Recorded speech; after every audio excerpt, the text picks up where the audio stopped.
Hello, this is Catherine at I Know I Need to Stop Talking. Hello, my loves. Breaking news. I've bought a fucking spiraliser. I know, right? She's lost it. I can hear what you're all thinking. You may well be right. I may well have lost it. But honestly, it's a revelation. It's a fucking revelation. I can't even remember how it came to me to buy a spiraliser, but I mentioned it on Friday to Beth, who's easily bought into projects, and I was like, showed her some videos, and we both sat there for about 20 minutes just like, this is fucking amazing. I mean, it's probably the biggest Emperor's New Clothes thing of all time, because all it does is just put your vegetables into different shapes, but oh, what shapes. So it turned up yesterday afternoon to great excitement, and as I think I said on last week's podcast, we've been getting these veg boxes, random assorted fruit and veg, which turns up on your doorstep from a local supplier. That's amazing. Combination of veg boxes plus spiraliser. I mean, it's the dream, right? I'm living the fucking dream.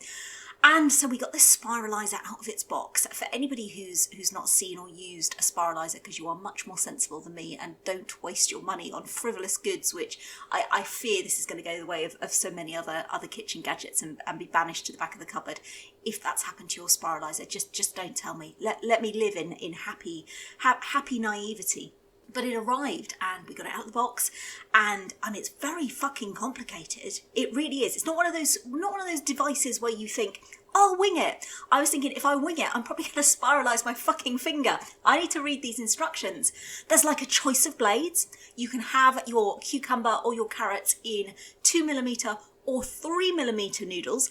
I never even knew or thought I needed a difference in terms of 2mm or 3mm noodles. I have not lived up until now. And then you kind of like, you impale your fruit or your veg like between the blade and the handle. In fact, Mr. I Know I Need to Stop Talking came in and went, my God, have you bought some kind of torture device for apples? And it does look a little bit like that. And then you turn the lever and magically out from the other side comes beautifully curly spirals, clues in the name, of fruit or veg. Honestly, it's a thing of absolute fucking beauty. As I say, I fear it's going to be, the novelty is going to wear off. Me and Beth are completely in that stage of, let's spiralise fucking everything. Genuinely thought to myself as I was prepping the veg for lunch today, could I spiralise roast potatoes? Probably not. Brussels sprouts? Brussels sprouts could be worth a go, couldn't it? Because you can have them in salads. I mean, clearly lockdown's hitting me hard, right? But I reckon I'm not alone. I've got a theory. I feel I don't invest on the stock market, but if I did, I feel that the two missed opportunities pre-lockdown. I should have invested in Zoom shares. Clearly, we should have all invested in Zoom shares. And QVC, I reckon their profits are through the fucking roof, because it's just that kind of thing of what random useless household gadget shall I bring into my house now? And I do have a very strong track record of purchasing household gadgets, which are like really exciting for all of 2 minutes. And then Mr. I Know I Need to Stop Talking is very nice about it. But I went up into the loft the other day, and it's like the graveyard of kitchen gadgets past. Although I found a new love for my slow cooker, which I'd had for a long time. That's come into its own. And early lockdown, my bread maker. And you think, well, hang on, Catherine, there wasn't a shortage of bread. And no, there wasn't, unless you lived in our house. When Jamie, it was like, you know when you see those big snakes, those anacondas, and they kind of like inhale like an entire cow whole? That's pretty much what Jamie seemed to be doing with sliced bread. Many of you will have seen my post this week where I found all of the sliced fucking bread turned into toast and put into my freezer. This is not the first time that this has happened, but whenever I try and maintain that this is not a normal manner of behaviour, Jamie looks at me like I'm an absolute fucking idiot and is like, of course, Mum, how else would I get my toast cold enough for the butter not to melt? I would have just left it in the toaster or on the side, but then I guess I'm not a child of the 21st century, so maybe this is how the modern kids do it.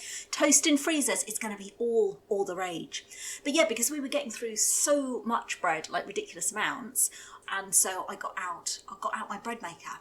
My bread maker. It's a thing of wonder. In fact, fact fans, my first ever Facebook page was, this is a true story, was a Facebook page called I Love My Bread Maker More Than Life. it had like triple digit members, so I was not the only person who loved their bread maker more than life. Alas, had I continued to love my bread maker more than life, and I did, I probably would have been one of those people who have to get cut out of their homes because, you know, and until you've baked a fresh loaf of bread in your bread maker and then inhaled the entire thing dipped in a tub of Nutella, you haven't lived. And clearly that was not sustainable to being able to get out of one's front doors. So the bread maker had kind of been retired a little bit, but it came into its own in early lockdown. But I know what you're thinking. There was a flour shortage, wasn't there, in early lockdown? And particularly, most of you know, I am gluten-free, particularly a gluten-free flour shortage. Well, I'm never deterred on these things. In fact, I like to see it as a little bit of a challenge. It's like getting concert tickets or something. I love the thrill of the chase. So I started researching online where else, other than the supermarkets, could one buy gluten-free flour. Turned out that Dove's, the bakery where I get my gluten-free flour from, they were selling like industrial sized packs, like, well, I say packs, it's a sack basically. And this is where I'm not very good with weights and measures and lengths and things like that, and I tend to massively under or overestimate. So there was this big packet, we'll call it a packet of flour on the website, which was available for sale.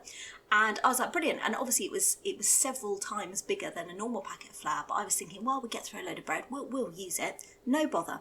So I went in to tell the family the great news. I said, I found flour. Amazing. And they were sort of bemused by how excited I was about flour because they don't appreciate the joy in achieving these things. But we're like, yay, well done you. You've got some flour. 2 days later, the flour turned up. It was fucking massive. When I say packet, I'm talking sack. And I'm not talking like a little sack. I'm talking like a sack the size of 2 pillows. 16 kilos of flour, FYI, is a fuckload of flour. And it turned up and it kind of sat there in the hall. And I think, like Mr. I Know I Need to Stop Talking, it was like the size of, you know, those compost bags you can get? I think he came out and probably was like looking at it like, you've been buying compost. I was like, no, it's flour. Fuck me, how much flour have you bought? More than I expected, but I'm sure we will use it. So that was pretty much 12 months ago. 12 months on, I'm still working my way through the fucking flour. All I can say is when you think you're buying something, do read the measurements first and then go and find some kind of visual approximation on the internet. What I really needed someone to say was, you're buying 16 kilos of flour, roughly the size of a large dog. You sure you want to commit to this? And maybe I would have thought twice. But yeah, gadgets. Love a gadget. Love a kitchen gadget. It's been a tough week though, right? It's been a really tough week. And I wrote a pretty emotive post about it yesterday on Tinternet about how I just hit a wall this week. And I don't know what it was. And sometimes I think it isn't necessarily one thing. It's the cumulative impact of just months and months of fear and worry and uncertainty and worrying about everyone and everything. Because the thing I found quite unique to go through the pandemic and the lockdown is usually, I'm a big believer in focus on the things you can control and let go the things that are out of your control. I'm a great believer in that. But actually, it's felt like increasingly, even the stuff that I thought I could control is suddenly out of my control. Like flour supplies. Who knew there'd come a time when I couldn't get flour and would have to buy a large dog bag sized of flour instead? Not me, but it happened. So I think it's just the exhaustion and reading the comments, and I read genuinely every single comment from everybody who replied on the post, and I'm so sorry I can't reply to everybody. It's one of the things. I love how the blog community's grown. I hate the fact I can't reply to people personally. So please know that I do absolutely read them. But there was just this real theme coming through of people just being worn down. And I think it's that mental load of continuously thinking and worrying about what's next, what's the future, there's a vaccine, is it going to work, is it going to enable us to see the people we love again?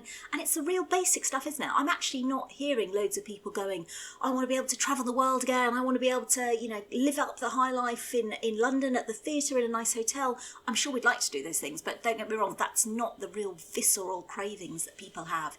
It's just for being able to hug the people you love, isn't it? It's just being able to do those little things. And I'm sure lots of you will be like me as well, where actually my concern isn't really for me, because I have got a lot of things that I can do, and I think, you build emotional resilience as you get older, undoubtedly. But I've really felt, since January, felt hit with genuine concern for my kids. And God, my kids are really lucky, right? We live in a nice house, they've got a garden, there's loads of places to go out. They've got technology, they've got their own computers, they can stay connected to their friends.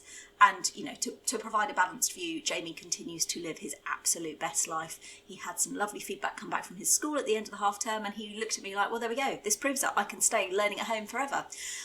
So he is living his best life, But Beth, and I think I've said this before, it's just like a spark has gone out.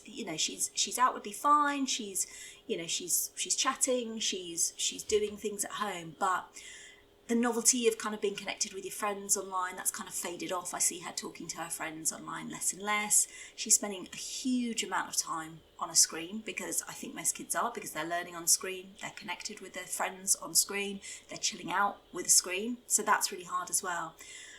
And just the light that I saw come back when she went back to football, when she was back at school with her friends, it's just gone.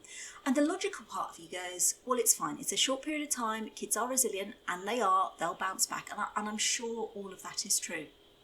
But at the same time, as a parent, you cannot help feeling that, as I say, it's a real deep-seated, quite emotive response to, I just want my kids to be okay, because that's all we want, right? That's all any of us want, is the people we love to be safe and well and to be okay. And I think whereas at the start of the pandemic, it was probably their physical health that I was worrying about, that's definitely flipped. And it's absolutely now just worrying mentally, are they going to be okay? And I'm sure they will be fine, but without being able to see into the future, it is worrying. And I also find myself, and again, I'm guessing I'm not alone in this real dichotomy where, God, I can't wait for them to go back to school. I can't wait for Beth to be able to get back onto a football pitch. I will cry. I will be the mother on the sidelines, like hysterical and weeping, and probably be banned by Beth from ever coming to watch her play again as a result. But I will be that parent. But I'm so desperate for them to be able to do those things and just get that normality back. But on the flip side, I want their teachers and the people who look after them to be safe. And I don't feel that those two things should need to be mutually exclusive. Yet here we are, nearly 1 year on, and there seem to be almost no signs whatsoever from the government of trying to make schools, activities, extracurricular stuff safe for the people who run them, other than wait your turn, you'll get a vaccine. And I'm just like, it's not fucking rocket science. Other countries are managing it with porta cabins, with marquees, with rotors, with masks, with social distancing, there's all kinds of things we could be doing. And yes, we need to fund them. But if that keeps our teachers, who are responsible for educating the next generation, if it keeps them safe and enables our kids to go back and stay back at school, as opposed to be into a never-ending social isolation and another 2 weeks away from the classroom, then my God, you can triple my taxes tomorrow to pay for that. I am all over that. It doesn't feel like it's fucking rocket science, and yet this government seemed to have made it so. So again, there's anxiety and concern. You want them to be back, you want them to be safe, you want their well-being to be looked after, but you also want the people who are going out of their way, even right now, even in lockdown, to look after key workers' children. You want those people to be safe as well. Everybody should have the right to be safe in their place of work. And so I get myself in a tangled mess. And yeah, it's hard. It's really, really hard right now. But we keep on keeping on, don't we? Because, well, let's be honest, it's not like we've got a choice. And I know there's all kinds of various weird and wonderful things people have been doing to get themselves through lockdown, like buying a spiraliser, for example. But it did get me thinking to some of the more random stuff that I've come up with to while away those lockdown hours. I mean, I have bought so much random shit. And, some of it I feel has longevity and may have changed my life, and some of it definitely not. A jewellery cleaner. Yeah, I bought myself a jewellery cleaner. I convinced myself that I was going to get really disciplined and I was going to get my jewellery out and I was going to, every week, I was going to sit down and get it all beautiful and clean and it would be sparkling and just like it had come back from the jewellery cleaners. I've done it once. And I'm sitting here now looking at one of my rings, which looks a bit mank, and thinking, I should really put that in the jewellery cleaner. I can almost certainly guarantee that I won't. So yeah, it's going to sit there until it's still downstairs because I haven't yet admitted defeat. There's kind of like there's a sliding scale, isn't there? You have something out for a while when you're like, look at this, it's new. The spiraliser has pride of place on the kitchen side. And I'm like, yes, I'm going to use this all the time. Then after a while, it'll kind of slink its way into a cupboard somewhere. That's where the jewellery cleaner is now. It's in the cupboard on top of my oven. So I haven't committed to not using it again. I'm just saying, well, right now it's not a top priority for me. That's how I justify it. Pretty much guarantee that in the next 2 to 3 weeks, it's going to go upstairs in the loft. And then, to be honest, I could cut out the middleman. I could just take it straight to the dump. Could just take it straight there, but I'm not quite prepared to admit defeat yet. I bought some nose pore strips. That was exciting. Nose pore strips, which I remember doing like back when I was a teenager, but obviously they've clearly moved on in this time. And I had great hopes that I was going to put on these nose pore strips and effectively it was going to come off and I was going to look like Kate Moss. I'm ever the optimist. Unsurprisingly, this did not happen. But we did get great crack from the nose pore strips because it was a beautiful sunny day and we were sat in the back garden as a family having lunch. I mentioned the nose pore strips and, Jamie's obviously, kind of getting to the point where skincare becomes a bit of a priority. He's got a girlfriend. So, I said to them, I've got these nose pore strips. And Mr. I Know I Need to Stop Talking is always game for anything. He's like, yeah, I'll give one a go. And Jamie, having never experienced a nose pore strip, the poor innocent, he was sat there and he was like, yeah, I'll give it a go as well. Beth's not fucking stupid. She was like, no way. So I dutifully got Mr. I Know I Need to Stop Talking and Jamie a nose pore strip. And you know where this is going. Because, of course, as anybody who has used a nose pore strip before will know, they're fucking torture devices, aren't they? It's because, I've worked it out, it's because obviously they stick to your skin and that's how they work. But it's because they stick to those little bits at the side of your nose. Dear God, childbirth, a walk in the park compared to the removal of a nose pore strip. So we're all sat out there in the garden and you can hear the neighbours in their gardens and it's a beautiful, quiet, peaceful afternoon. And it comes to the time to remove the nose pore strips. And God love Jamie, he's so stoic. He was like, I said, right, you need to take it off now. I did warn him, I'm not completely evil. I did say, might sting a bit when you rip it off. And so he kind of took it each side and he lifted it up and then he just went rip. And you could see the colour like drain from his face. And he looked at me with these wide eyes like, Mummy, why didn't you protect me? He was like, what was that? And I was like, yeah, no, that's one of the many things we women do to suffer for our beauty because we're stupid, because we're fucking stupid. Yeah, needless to say, the remainder of the pack of nose pore strips has not made it out of the packet. Probably soon to be resigned to the loft along with the jewellery cleaner. I also, because I am a total dick, decided that what would be a really, really good idea would be to buy some kind of home acid peel for my face. If you're thinking right now, what a dick, you would be right. Kids, don't try this at home. So I bought this stuff. I can't even remember what it's called. It's like a glycolic acid. Is that right? You can tell I'm not a beauty blogger, can't you? Anyway, it's red. It comes in a glass bottle. It's red. It looks quite scary when you get it out the box. So I was kind of like, right, I'm going to take this very seriously. And actually, to be fair, I mean, don't try this at home, but I followed the instructions and I used it on my face and actually it made my face go really nice and soft. I mean, I've probably like eroded through to the inside of my cheeks, but it felt very soft. And so I was like, hey, this is great. And so I was kind of waxing lyrical about this amazing thing that I bought to Mr. I Know I Need to Stop Talking, who looked at me like I was a dick, because I was, and said, why the fuck are you putting acid on your face? And I obviously came out with my ads to make myself beauty and then blah, blah, blah, blah, blah, blah, blah. But fundamentally, he was right. Why the fuck was I putting acid on my face? Anyway, I carried on with this little routine. As I say, please, please, please don't try this at home. This is stupid. Learn from my mistakes. Don't live out my mistakes. I'm a dick. And it was like the start of the year and I was doing I'm going into dry January and I'm all kind of like cleansed and I'm going to get out the acid peel and do it. And again, I was waxing lyrical.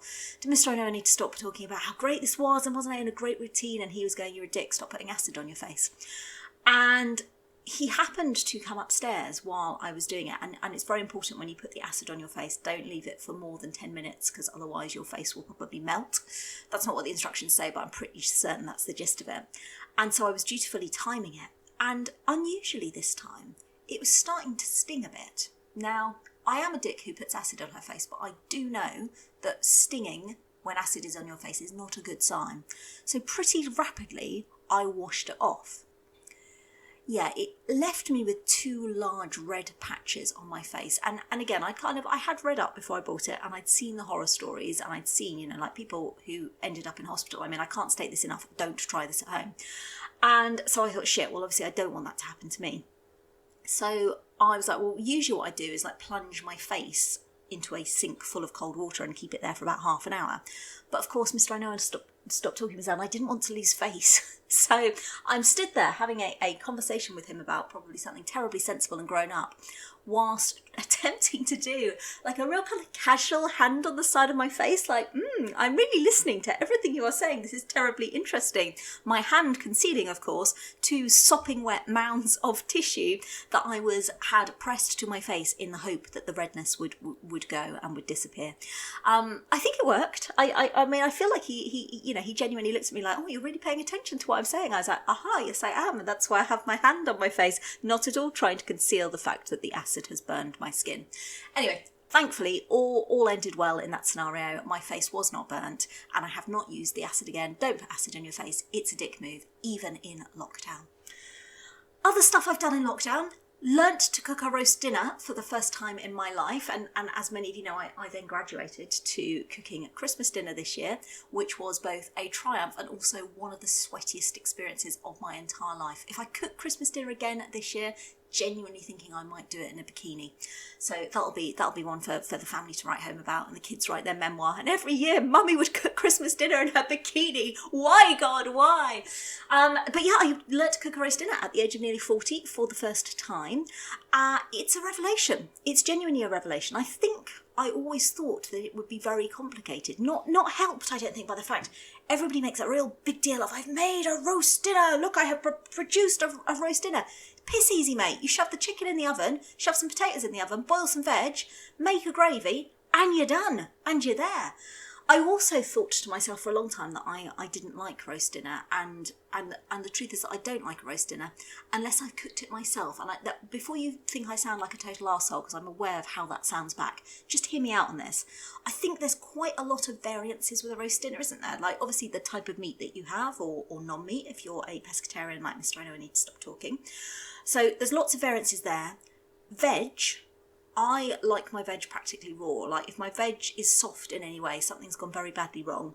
Timings are hard with roast dinners as well, so it's quite difficult to get your veg all to the right point. But my veg has a look at the pan very quickly, and then I flash it with some hot water, and then it's done.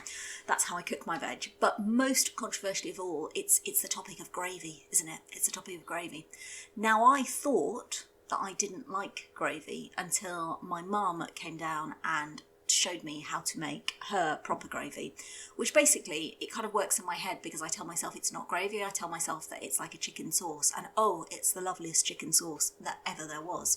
And it's terribly simple. You just, am I really going to tell you how to make gravy? Well, for anybody who wants to know, you take the chicken out. Look at me, I'm so proud. I feel like I've got my own cookery show here, and you're all going, we know this, Catherine, you're like 40 years too late. You take the chicken out, and then you put it somewhere, and if you're in my house, try not to put it near any cats, and then you get the roasting tray, and then you kind of like stir around, take off, if there's too much fat, get rid of some fat, you don't want fatty gravy, and then you stir in a bit of flour, and then you add chicken stock, and hey presto, it's magic, you've made gravy, and it doesn't taste like shit. It's an absolute win. That's how I would market it if I opened a restaurant doing roast dinners. They don't taste like shit. But I appreciate it's a real personal thing, and somebody else would probably come round and eat my roast dinner and be appalled by it. So maybe the answer to this problem is, if you're cooking roast dinner, make your own, which would seem unrealistic for one person, but they clearly would not live with Jamie. And the other thing people had told me when I started doing roast dinners, lots of people had said to me, oh, it'd be great, you'll have so many leftovers for the week ahead. And I remembered growing up, and we did indeed have leftovers for the week ahead, and I thought, that's great, that's brilliant, that'll do meals for Monday, maybe Tuesday as well. And then Jamie rocked into the mix, like a modern day Henry VIII. That's in terms of the amount of food consumption, not the 6 wives. At least I don't think so. I mean, who knows what he's been up to in lockdown. And he basically just, he eats his roast dinner, he loves it, he's really grateful for it. It's probably the greatest parenting thing I've ever done for him, ever. And then he gets to the end of the meal and he's like, oh my God, I'm so stuffed, I can't eat another thing. And I'm like, cool, we clear out the kitchen together, put the food away. And then probably about 20-25 minutes later, I'll hear the fridge door open, and I'll be like, what the fuck? And I'll go into the kitchen, and it's Jamie there with a leg of chicken and about 12 roast potatoes. I thought you were full. Well, I was full, but you're eating chicken and roast potatoes. Yeah, I'm not full now. So yeah, the leftovers last really well. We usually get through till at least, I don't know, 3 o'clock on a Sunday afternoon with some leftovers before Jamie's raised his way through them. But yeah, so that's been a lockdown learning. We've also, of course, fallen into what everybody in lockdown has done, which is the home haircuts, right? That's been like an abiding lockdown memory. Apart from Beth, who stubbornly refuses to have her hair cut by anybody, as a result of which I think she's heading towards Rapunzel type territory. But Jamie and Mr. I Know I Need to Stop Talking, and it's harder for boys, right? Because it's more noticeable when your carefully cut hair starts to grow its way out. Mr. I Know I Need to Stop Talking, who's got almost no hair, as in through choice, as opposed to not having no hair, very bravely allowed Beth to shave his head. I would have said to you that's a moment of madness and a blog post waiting to happen. But to be fair to Beth, she took her responsibilities very seriously, to the point that she then wanted to shave Jamie's head. Funnily enough, Jamie, who has a thick head of hair, not quite so keen. But Mr. I Know I Need to Stop Talking, when his older two kids were younger, he learnt to cut hair because he didn't have much money at the time, so it was cheaper than going to the barbers. And so consequently, he's always been like designated hair cutter in the household. And so he's been responsible for Jamie's hair, and Jamie's hair is excellent. There's shitloads of it. It grows in all directions. And when it's short, it looks like really normal, well-controlled hair. But the moment it grows longer than about an inch, it's fucking chaos. We all enjoy Jamie's hair a lot. But yeah, it definitely reached the point where it needed cutting. So Mr. I Know I Need to Stop Talking has been doing it throughout lockdown. Just when it gets to kind of like breaking point, when you're like, okay, your head's actually going to get too heavy for you to hold up, Jamie. Anyway, he did his hair the other morning. He got him sat in the shower, did his hair, and he came into me afterwards and he was holding something in his hands. And genuinely, at first glance, I was like, it's a kitten. It was like the size and shape of a kitten. No, it was the remnants from Jamie's haircut. That's how much fucking hair he had left. It's the size of a fucking kitten. So yeah, lockdown haircuts have been excellent. For those of you who are aware, I have hair extensions due to a load of hair loss. Thankfully, my own hair's started to grow back, which is fantastic. But of course, one of the side effects of lockdown is hairdressers are closed, so you can only have your hair extensions in for up to around 12 weeks before you need to take them out to stop them from matting. So when my hairdresser takes my hair extensions out, she's really good and really quick, and it's a really swift process. So I dutifully bought myself, this is the first lockdown, I bought myself the tools I needed. I bought some flat nose pliers, which came in pink, because God forbid that girls should be able to use tools that aren't coloured pink. What the fuck? What the fuck? World of tools, what the fuck? Anyway, I bought my pliers, I bought myself a little comb, and I sat down, and at first I thought I'll be able to do this myself, which for the first ones around the front of my head were quite easy. And then I realised, and I was like sitting there thinking, yeah, I'm really getting the hang of this. Wow, maybe I could set up as a hair extensionist. And then I realised I'd done about 2% of the total number of hair extensions. So at this point, I bought in Mr. I Know I Need to Stop Talking, and I kind of sold it to him as you'll really enjoy this because it's using pliers and men like using pliers. And he looked at my pink pliers and looked at me like, what the fuck are you making me do? But he is a great husband, so he dutifully sat down, and I was like, we'll be done in no time. It'll be really quick, then you can go back to whatever you're doing. 90 minutes later, and the final hair extensions were finally out. We weren't speaking by this point. He was like, there's still more of them. There's still fucking more of them. Hair extensions fucking everywhere. Yeah, it was a real nice bonding experience. And it's coming up to the time, actually, when he will need to go through the process again. I did feel like I suggesting it to him as kind of like hey, Valentine's Day, what should we do for Valentine's Day in lockdown? Let's sit and you can take out my hair extensions. But I thought that was a hard one to pitch. Maybe I'll save it for our wedding anniversary. That'll be a nice activity. And the other thing, stereotypically, that we tried to do in lockdown, we thought it'd be a good idea to grow our own vegetables. And I'm sure lots of people did the same. That was like, you didn't know when you were going to be able to get to the shops or get a delivery. And I was like, growing vegetables, how hard can it be?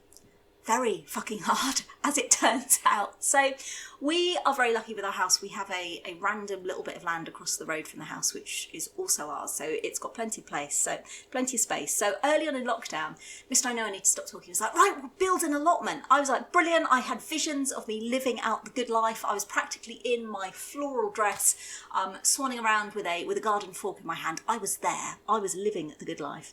And so Mr. I Know I Need to Stop Talking had a day off work, and he and the children worked the land dutifully. They actually made like proper raised raised beds, put like little woodwork around them. I mean, it was amazing. It was genuinely amazing. I was like, oh my God, we're going to be self-sufficient. I had visions of us selling vegetables to the neighbours. I was like, this is going to be amazing. It's like our own little home farm in an urban setting. My job was to research the seeds. I took it very seriously. I bought seeds for a number of different types of vegetables, having first looked up which ones were easy to grow and relatively low maintenance, because I'm not fucking stupid. I'm not the world's greatest gardener, so I wasn't going for anything too ambitious. The seeds arrived. We dutifully planted them. We had potatoes, we had cabbage, we had tomatoes, we had runner beans. I was thinking, this is going to be amazing. We planted it, we watered them, and we waited, and we waited. And eventually, green shoots started to sprout, and we're thinking, this is it, it's so exciting. Obviously, long hot summer, we went over, we watered it, we collected the rain in the rain butt, we were so eco-friendly, it was untrue. And then we realised a bit of a problem with most vegetables is, well, they grow under the ground, so how the fuck are you going to know when they're ready? How do you know? And gardeners, I mean, how the fuck do you know when they're ready? There's probably a special thing, isn't there, that I don't know because I'm not a gardener. So we researched on the internet, and eventually it said to us that our potatoes would be ready to harvest. Brilliant, we thought, and it was great. It was a great ceremony. We all went across the road armed with our garden tools. As I say, my good life future was ahead of me. We gave Beth the honour. She dug up the first potato plant, and we looked at our crop of potatoes, which were roughly the size of my little fingernail. Not to be deterred, we tried the other veg. Yeah, none of it had grown. None of it had fucking grown. I don't know what I've done wrong. It'd either been eaten or it had not grown, or I'm the world's shittest gardener. So needless to say, fuck growing vegetables. I've got a veg box coming. It's brilliant. It's grown by someone who knows what the fuck they're doing. And I genuinely think I will look back at this period of my time in lockdown as a complete moment of madness. But I'm sure I'm not alone. So if you too have done something crazy, do let me know in lockdown. As I say, I think we're all doing whatever gets us through right now. Although my advice is, don't grow your own veg, and for fuck's sake, do not buy a jewellery cleaner. Jury's out on the spiraliser. I'll let you know in a couple of weeks. Look after yourselves, stay safe, it is tough. Please do keep speaking out, ask for help if you need it, don't suffer in silence. I promise you, you are not the only one. Look after yourselves, stay safe, and I will see you next week. Take care, loves, bye-bye.